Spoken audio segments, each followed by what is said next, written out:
सातत्याने या संदर्भात अटी शर्ती आहे तशी मागणी होत होती।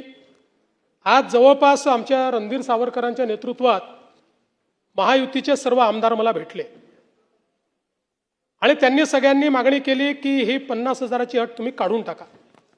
त्यावेळी त्यांनाही मी आकडेवारी दाखवली।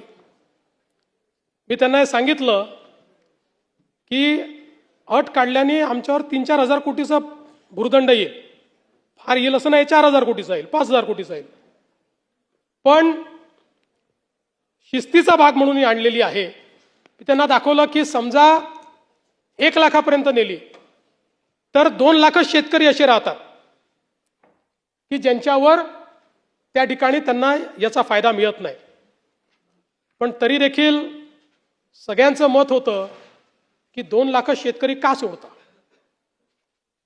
केवळ त्याच्याकरता शेतकऱ्यांमध्ये अशी भावना होईल की कोणाला ठेवलं आणि कोणाला वगळलं।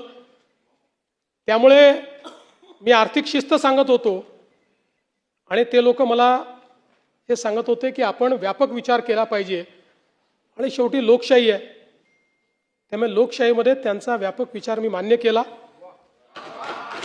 आणि आता हे जे महात्मा फुले कर्जमाफी योजनेतले जे लोक होते ज्यांना 50,000 रुपयापर्यंत आपण म्हटलं होतं त्यांनाही 2 लाखापर्यंत कर्जमाफी झाली। आणि त्यासोबत 26-27चा जो नियम आहे तोही वगळण्यात येईल। आता आपल्याकडे तर सगळं आहेच, 26 मध्ये कोणी कोणी पैसे भरले आहेत, जसे यांनी सांगितलं 95% लोकांनी पैसे भरले। त्यामुळे आता त्याच्या आधीच्या 3 वर्षातले कुठलेही 2 वर्ष ज्यांनी रेग्युलर भरलेले आहेत ते सगळे लोक याकरता पात्र होतील।